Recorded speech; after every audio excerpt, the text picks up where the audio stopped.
Today there are more than 1.5 billion Muslims living across the globe, with Muslim-majority countries spreading from Morocco to Indonesia.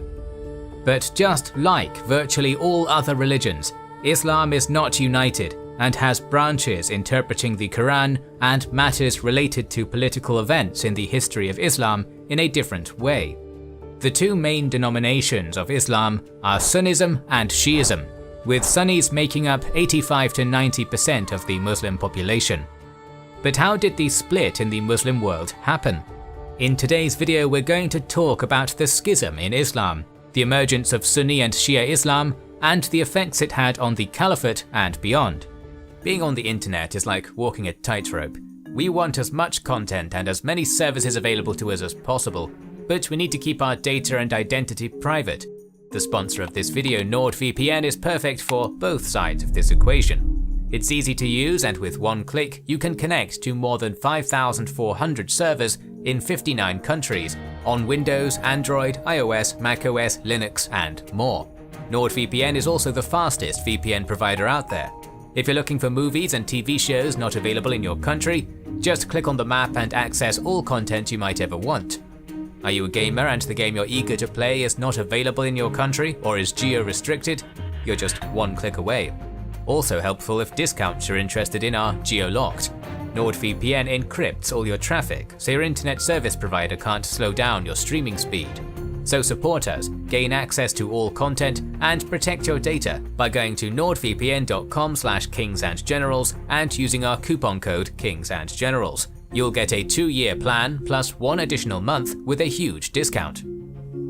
We need to start our story with Ali ibn Abi Talib, one of the most important people in the history of Islam. Ali was born in Mecca in the powerful Hashimi clan and was a cousin of the Muslim prophet Muhammad. They had a strong bond, as Ali's father had raised Muhammad when he became orphaned, and later Ali would live in Muhammad's household.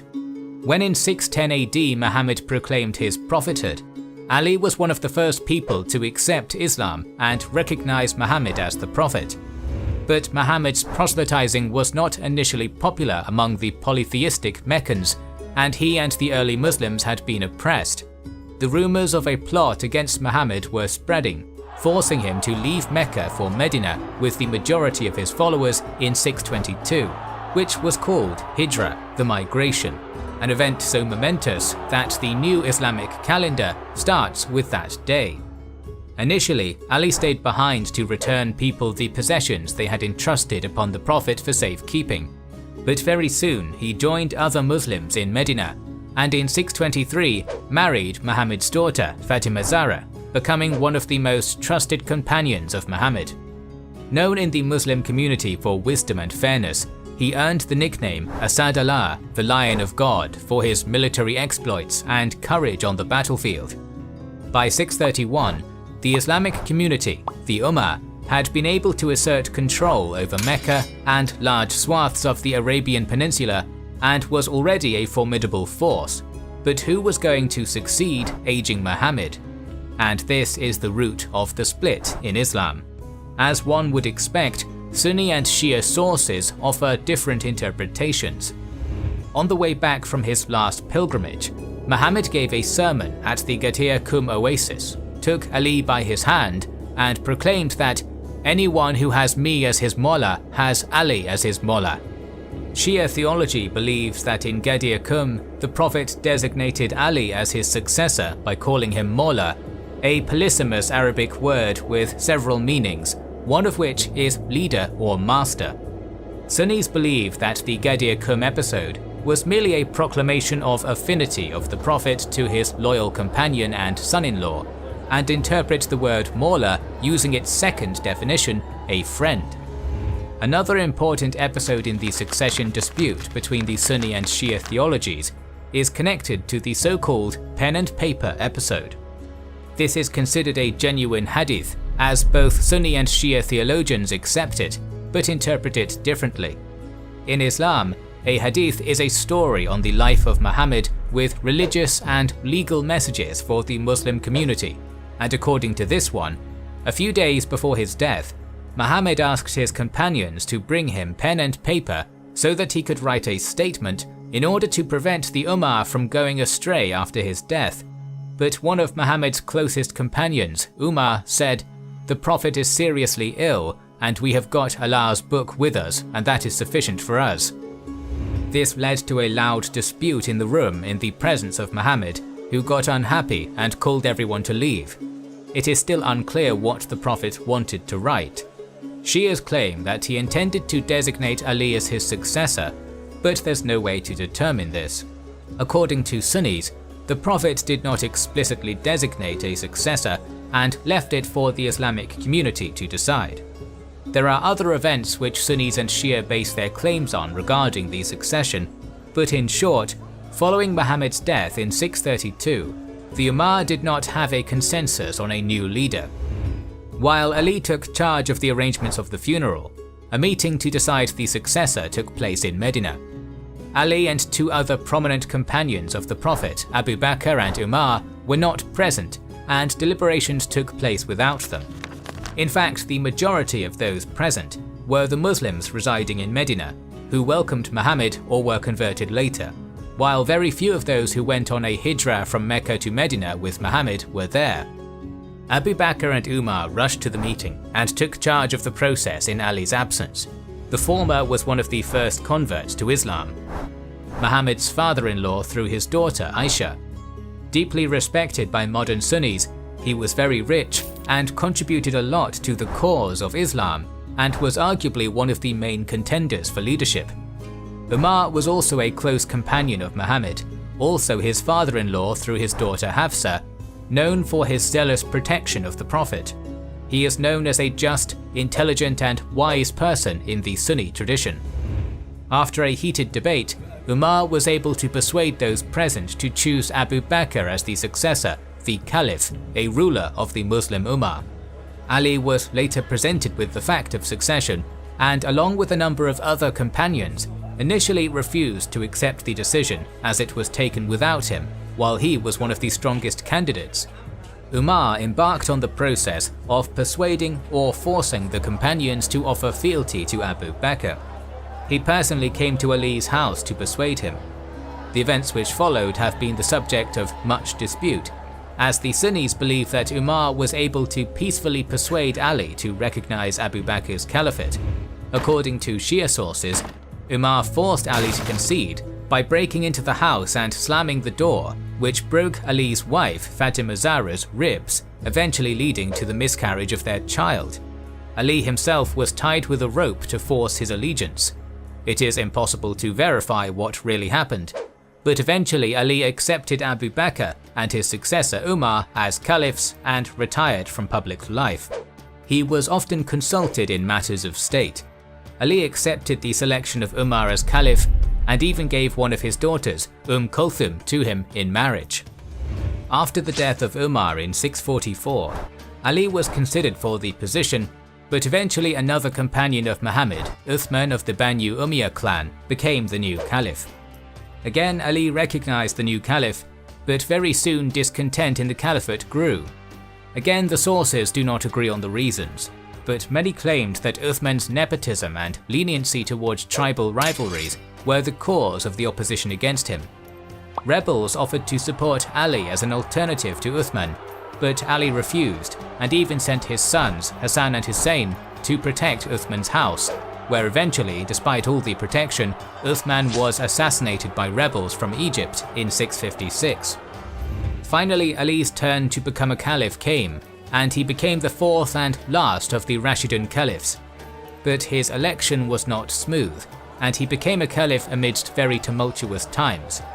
The Prophet's wife Aisha and Uthman's relatives from the Banu Umayyah clan, including the governor of Syria Muawiyah, demanded that Ali punish the plotters of Uthman's death, but since some of them were Ali's supporters, the new caliph rejected this, and soon the first Muslim civil war, called Fitna, started. In December 656, Ali's army defeated the rebels at the Battle of Camel near Basra, but Muawiyah still refused to accept Ali as a new caliph, and the anti-Ali opposition gathered around him. Ali was willing to not repeat Uthman's mistakes, and carried out measures to centralize the caliphate and decrease the power of governors. the two men assembled their armies and confronted each other at Siffin on the Euphrates in 657. Neither side was keen to commit to a major battle, but after 3 months of occasional skirmishes, when serious fighting finally broke out, Muawiyah's followers called for an arbitration, apparently riding out with copies of the Quran on their lances to bring the conflict to a stop. Ali was forced to agree, but some of his followers objected and abandoned him. They became known as the Kharijis, from the Arabic verb kharaja, to leave, because they left Ali's army. According to the arbitration, which took place at Adrur in 658 or 659, it was ruled that both Ali and Muawiyah should relinquish their claims, and the Muslim Ummah should have a chance to choose their own ruler. Ali rejected this ruling, and the stalemate continued as Muawiyah's supporters proclaimed him a caliph in Damascus in 660. The following year, Ali was assassinated by the Kharijis while praying in the mosque at Kufa. Ali's son Hassan was proclaimed a new caliph in Kufa, which became the capital during Ali's short reign. But Muawiyah had a far stronger army. Thus Hassan stepped down as a caliph in order to avoid further bloodshed, and a treaty between the sides was signed. According to the treaty, Hassan accepted Muawiyah as a caliph under the condition that he would act in accordance with Islam. Muawiyah would not appoint a successor, and a new caliph should be elected by the Electoral Council, Shura. Muawiyah would abandon cursing Ali and persecuting Ali's family and supporters. But Muawiyah would not stay true to his pledges, and towards the end of his reign, he designated his son Yazid as a successor. This would be breaking off the tradition of the Islamic Caliphate as a state, which elected its leader through consultation or election, to a monarchy. Muawiyah summoned the Shura in Damascus, the new capital of the Caliphate, and through persuasion and bribery was able to secure support for Yazid. This development caused significant opposition in different quarters, and this opposition started gathering around Muhammad's grandson and Ali's son Hussein, who replaced Hassan, who passed away in 670, as the leader. Despite the opposition, Muawiyah was able to secure the support of Mecca and Medina for Yazid. Ali's capital Kufa was the potential stronghold of the opposition, and the death of Muawiyah in 680 put events which would further divide the Islamic world into action. Following Muawiyah's death, Yazid became the new caliph and immediately demanded allegiance of Hussein. Yazid's envoy could not persuade Hussein to do this and was afraid of killing him, since Hussein was the Prophet's grandson. Around the same time, the people of the city of Kufa started sending letters to Hussein informing him about their opposition to the Umayyad rule, their support for him, and intention to remove Yazid from power and install him instead. The Kufans sided with Ali during the first fitna, continued to support his family by backing Hassan, and were unhappy when he abdicated in favor of Muawiyah. Hussein accepted this call and sent his cousin Muslim ibn Aqil to Kufa to assess the situation and gather support. Initially, Muslim ibn Aqil was very successful, and he informed Hussein of his progress. Yazid was forced to change the governor of Kufa to defeat the opposition in the city, and the new governor succeeded in doing just that. With support dwindling, Muslim ibn Aqil decided to carry out a revolt before Hussein's arrival, but it was defeated. Hussein did not know about this, and in September of 680 started his journey towards Kufa with around 50 men and his family members. On the way, Hussein received information about the death of Muslim ibn Aqil and the defeat of the revolt in Kufa. He called on those who joined him on the way to leave, understanding the futility of his attempt to challenge Yazid. Very soon Yazid's forces confronted Hussein, and an envoy of Kufa's new governor told Hussein to come with him or turn back and go anywhere but Medina. Hussein refused and continued on his path with the envoy's forces accompanying him. On the 2nd of October, Hussein reached Karbala and set camp there. On the following day, Yazid sent an additional 4,000 men to confront Hussein. The Umayyad army had orders to prevent Hussein's men from accessing the Euphrates River in order to force them to concede due to lack of water. But 3 days later, Hussein's group was able to access water, creating a stalemate. For over a week, Yazid's officials had tried to persuade Hussein to accept his fate and pledge allegiance to Yazid, since they understood the consequences of attacking the Prophet's grandson. Ultimately, Hussein refused the offers of Yazid, and on the 10th of October, the Umayyad army approached Hussein's camp and both sides took their battle positions. Hussein's companions fought valiantly, but the forces were extremely uneven. He and his men were massacred. This included 7 sons of Ali, including Hussein himself, 2 of Hussein's sons, 3 sons of his brother Hassan, and the other grandchildren of Ali. Many from the Prophet's family were killed. This was a final straw, completing the schism in the Islamic world and dividing it into Sunni and Shia. The process, which started with the dispute over succession to Muhammad and continued with the killing of Ali and Hussein, caused the split of Islam, with Shi'at Ali, Ali's party, first becoming a political movement within Islam and later transforming into a branch of Islam, offering alternative interpretation of the Quran and Hadiths, its own view on Islamic jurisprudence, on state and some religious practices, venerating the people of the house, al-Bayt, Muhammad's direct descendants, as his righteous successors. The Sunni, also known as the people of the Sunnah and the community, al-Sunnah wa al-Jama, remained the majority in Islam, and although naturally there has been some transformation in Sunni Islam in comparison with early Islam, coming with new times and different interpretations of holy texts by Sunni scholars, the main distinctions between the 2 largest branches of Islam go back to the events we have described above. And while Sunni theology respects the al-Bayt as well, it rejects the premise that the Islamic Ummah should be ruled by the al-Bayt. The killing of Ali, the massacre of Hussein, his family members and companions, strengthened the sense of injustice against the Prophet's family among the Shia Muslims and turned martyrdom into one of its main pillars. Ali's martyrdom during the prayer, Hussein's martyrdom during the struggle against the perceived tyrant and usurper, turned into a powerful symbol of Shia Islam. The first month of the Muslim calendar, Muharram, is the annual period of mourning for the Shia Muslims, with the 10th of Muharram, known as Ashura, the day of the Battle of Karbala, becoming the peak day of mourning ceremonies. Millions of devoted Shias make the Arba'in pilgrimage on foot to the holy shrine of Imam Hussein in Karbala every year. The Shia defeat in the Battle of Karbala did not stop the supporters of the al-Bayt from opposing the existing state of affairs in the Islamic world. Dissenters to the existing state of affairs in Islam would take up the flag of the party of Ali and challenge the rule of the Caliphate.